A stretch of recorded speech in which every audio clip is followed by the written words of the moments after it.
c'est facile de rétablir une vérité lorsqu'on a des rumeurs, lorsque plusieurs choses sont dites à propos de nous dans la vie. C'est-à-dire lorsque vous vous êtes décidé de vous écrire, c'était pour montrer aux gens la vérité, la vraie Sheila, pour ne pas permettre aux autres de vous réinventer à leur façon. Ouais, mais malheureusement, tu sais, si tu veux parler de la rumeur, par exemple, il faut savoir que une rumeur, quand elle est très importante, elle te Ouais. suit toute ta vie. Parce que, et alors encore plus maintenant, là, hein, par exemple, là, il y a des rumeurs, soi-disant que je vais me marier, je ne sais pas quoi. Tout ça, c'est des conneries qui sont vendues par des journaux, qui malheureusement aujourd'hui, avec les médias que l'on a, sont repris sur des sites et des sites et des resites, et les gens croient tout ce qui est écrit. Donc, c'est ça qui était le plus énervant pour moi, parce que ça emmène les gens sur des voies qui n'existent pas. Et je trouve ça Mhm. très, très. Après, écrire un livre sur sa vie, oui, c'est parce qu'il y a des fois, il y a des. Moi, j'aime pas l'injustice. Hein.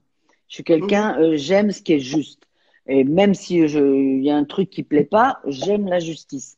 Et donc, il y a certaines choses que j'ai écrites, oui, parce que je voulais que rétablir la vérité. Mais par exemple, tu vois, quand j'ai écrit mon premier bouquin qui s'appelait Les chemins de lumière, c'était pas un Oui. livre sur Sheila, c'était un livre sur mes maîtres spirituels que j'ai eus. Au départ, Mhm. comme je parle des vies antérieures, je parle de tout ça, je suis passée pour une cinglée parce que j'ai dit que j'étais moine, j'avais été moine tibétain, j'avais été gourgandine. Les gens ont dit, mais elle est folle. Mais je m'en fous, j'ai dit la vérité. Moi, je veux dire la vérité. Voilà. Vous pardonnez à ces personnes qui vous ont été tellement méchants, si je peux le dire. Bon, j'ai appris à pardonner. Après, il y a des choses qui ne s'effacent pas. Mhm. Après, je ne vis plus avec ça parce que je suis passée à autre chose et que c'est dommage pour eux parce que ceux qui sont éclaboussés aujourd'hui, c'est eux. Mais ça ne s'efface pas, jamais, jamais. Dans tout ce que vous avez fait durant votre carrière, vous aimez qu'on retienne quoi en particulier de la Sheila? Moi, je veux qu'on retienne mon enthousiasme, Mhm. ma joie de vivre, peut-être la force que j'ai parce que je suis toujours debout.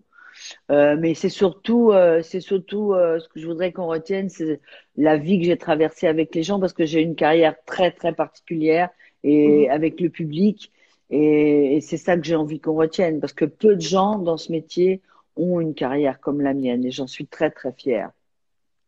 Vous êtes d'accord que la peur, en général, ne saisit pas l'homme face à la mort, mais face à un péril incertain? La peur, quelle peur?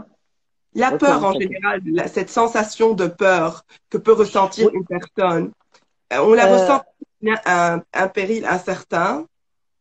ben moi On ignore les choses. Parce que même je parfois, l'ignorance crée la souffrance. Ah bah l'ignorance, déjà l'ignorance, c'est ce qui est de plus dangereux à mon avis. Parce que tant que tu sais pas, alors il y a l'ignorance qui peut aller avec l'inconscience, ce qui fait qu'on n'est pas conscient du danger, et puis il y a Oui. l'ignorance parce que il faut apprendre. Maintenant, moi la peur, je crois que la peur, je suis pas quelqu'un qui a peur. Moi, j'ai jamais. Moi je suis positive. Donc étant positive, je me dis que de toute façon, même si c'est la panade, il va en sortir du bon. Tu vois cette situation qu'on vit aujourd'hui le Oui. confinement, je pense que ça va apprendre aux gens à se regarder, à être obligés d'être avec eux, à être obligés de se connaître et à être obligés de réaliser, moi en tous les cas c'est ça que je ressens, combien mes amis me manquent. Combien, quand j'ai la possibilité de courir à droite et à gauche, je les vois pas parce qu'on dit toujours qu'on n'a pas le temps.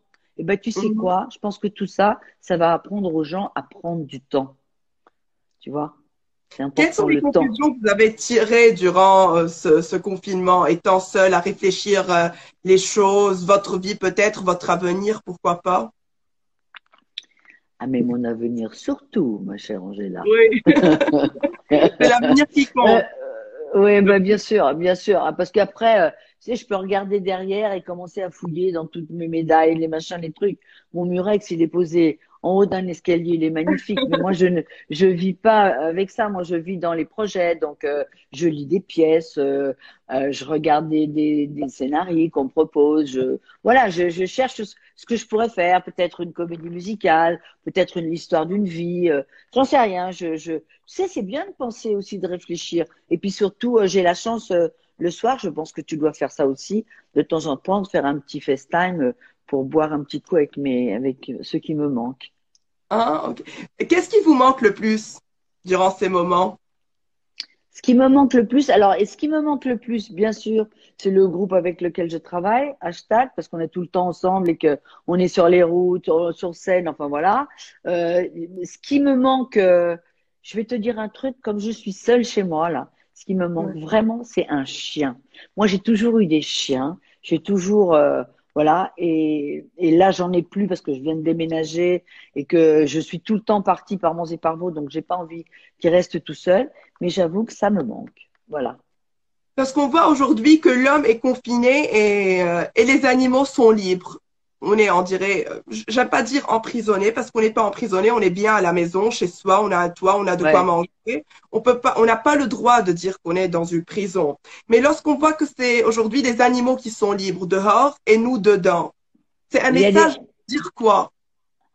bah, c'est un message pour dire qu'ils reprennent leur place surtout parce qu'on a envahi leur espace. Alors bien sûr, on est obligé de nous aussi de vivre, mais je pense qu'on vit en ne respectant pas ce qu'il y a autour. On peut très bien avoir des endroits où c'est la ville, mais ne pas raser toutes les forêts autour, ne pas. Écoute, j'ai vu des images dernièrement sur un site où tu vois dans des rues à côté de Paris, dans une banlieue parisienne où tu Mhm. vois des cerfs qui se baladent dans les rues. Parce qu'il n'y a plus de voitures, il n'y a plus rien. Ils sont sortis des forêts et parce que c'est vrai qu'on leur laisse plus de place. Donc il va falloir apprendre à laisser tout le monde a une place sur Terre. Il faut juste se respecter les autres. Dès qu'on sera déconfiné, où vous allez aller le premier endroit où vous allez choisir d'être ou le premier voyage peut-être que vous allez choisir de faire? Alors, je pense que je vais pas faire un voyage. Le premier truc que je vais faire, ça va être peut-être de retourner en studio parce qu'il faut que je finisse l'album. Mais non, ça va être, j'espère, trouver le plus vite possible un endroit où on va pouvoir faire un concert. Mhm. Parce que moi, j'attends les gens, j'ai envie de chanter, quoi. Voilà. Aujourd'hui, quand vous voyez que l'école est finie, vraiment, là, l'enseignement se fait online, avec cette Ouais. chanson qui a connu avec vous tout au long de votre carrière un succès hors norme. Ça vous Ouais. dit quoi aujourd'hui de l'avoir traduit en réalité? L'école est finie, là. Bah, l'école est finie, mais c'est pas parce que c'est les vacances, c'est fini parce que Oui, voilà. malheureusement. Bah, écoute, je sais pas, tu sais, moi, j'interprète pas les choses comme ça. Tu sais, il y a une chanson qu'on chante quand on est enfant qui s'appelle Petit Papa Noël. Oui, Ben, moi, l'école est oui. finie, c'est Vous mon la petit Papa chantez Noël toujours à moi. d'ailleurs, Oui. à Noël. Non, parce on a toujours une âme d'enfant. C'est pour ça. Oui, sûrement. Vous gardez toujours la petite Annie Chancel en vous? Bah parce que je peux pas descinder les deux. Évidemment, quand je monte sur scène, je deviens Sheila, mais celle qui fait vivre Sheila, c'est quand même Annie Chancel.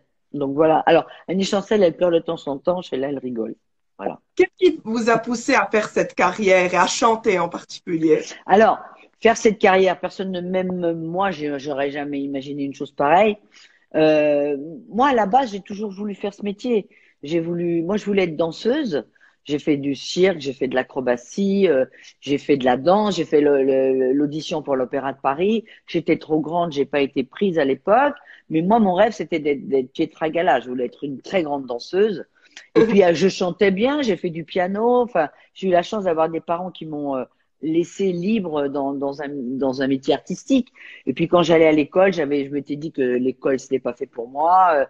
J'ai commencé à faire les marchés avec eux et puis voilà quoi. Et puis je me suis débrouillée. Et après, tu sais, je pense aussi être née sous une bonne étoile parce que j'ai passé une audition, mes parents ont signé un contrat et j'ai fait mon premier disque, c'était Sheila, et le deuxième c'était l'école est finie. Après, c'est le destin. Par contre, je peux te dire une chose. C'est vrai que j'ai beaucoup de chance, mais je peux te dire que j'ai beaucoup, beaucoup, beaucoup travaillé. Et ce métier se fait avec, bien sûr, de la chance, un petit peu de talent et énormément de travail. Vous croyez que une personne sur Terre, elle vit un destin inéluctable auquel on ne peut échapper, ou on a vraiment ce pouvoir de choisir les choses et de faire Non, certaines décisions? ouais, je pense qu'on a chacun a sa chance. Il faut savoir la choper au moment où elle passe parce qu'elle n'est pas là tout le temps. Et puis après, ça revient à ce que je te disais tout à l'heure. Quand tu as vraiment au fond de toi, moi j'ai ça depuis que je suis enfant, au fond de toi quelque chose que tu sais que c'est là qu'il faut que tu ailles, faut y aller. C'est là qu'il faut aller. Quelqu'un pourrait être chercheur, pour être vagabond, pour être, je sais pas moi, enfin, il y a plein de métiers. Si on écoute bien, tu sais, on est éduqué avec la tête. Mhm. Voilà, il faut bien penser, bien. On a une petite lumière à l'intérieur de soi, et c'est ça. Ça s'appelle l'instinct. Et cet instinct, il te parle de temps en temps. Alors, on ne fait pas attention parce qu'on court, on va à droite à gauche. C'est très important d'écouter ce qu'il te dit. Et moi, cet Mhm. instinct, depuis que je suis enfant, il savait que j'allais faire un métier artistique.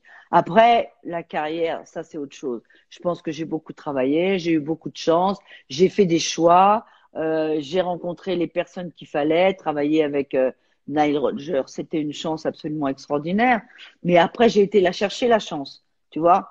Moi, je Mhm. suis pas quelqu'un qui reste assise. Je vais chercher les choses. Je cherche, je prends des risques. Je fais des choses qui sont inattendues. Le jour où Sheila, elle a mis un short avec un foulard autour du genou, j'ai changé de nom. Je me suis appelée SB Devotion. Je vais dire, j'ai fait des choses. J'ai pris des risques. Mais la vie, c'est un risque. Si tu prends pas de risque, tu vis dans la routine et tu t'ennuies. Oui. Et en plus, vous avez eu de bonnes racines. Vous dites que les chancelles, quand on a quelque chose à faire, on le fait. On n'a jamais le droit de faire des excuses, de ne pas être là parce que vouloir, c'est pouvoir. Lorsqu'on a quelque chose à le faire et on a l'intention de le faire, on n'a pas à se Ouais. faire des excuses pour ne pas y être. Cet esprit que vous aviez, c'est ce qui vous a fait le succès de Sheila. Être Je pense toujours que c'est, optimiste. ouais, non, c'est mon éducation. Moi, j'ai été élevée comme ça. C'était levé à 4 heures du matin pour aller faire les marchés. Voilà. Ça vient de mes parents que je remercierai jamais assez de m'avoir éduquée comme ça. Moi, le jour où j'ai perdu en 2012, non, 2002, pardon, j'ai Mhm. perdu ma maman et mon papa à 16 jours d'intervalle. Donc, et j'avais un spectacle un mois après à faire, l'Olympia. Et tout le monde m'a dit, oh, bon, c'est pas possible, tu peux pas le faire, on va pas le faire. J'ai dit, mais non, moi, mes parents, d'où ils sont, ils n'accepteraient jamais que j'annule un concert ou que j'annule un spectacle. Il y avait 12 jours ou 15 jours à l'Olympia, que j'annule ça parce qu'ils sont pas là, ils vont être à côté de moi, ils vont être là, et ils vont être là, mais je n'annulerai pas parce que je le leur dois. C'est pareil quand j'ai perdu mon fils, j'étais en pleine préparation d'un spectacle avec les hashtags. Bon, ils m'ont dit non mais tu peux pas, on va arrêter, on va pas le faire. Mais non, mais même pour Ludo, je l'ai fait, même pour moi et pour Ludo et pour les gens, parce que si tu sais, je pense que le fait de faire ça, ça te donne une force tellement grande.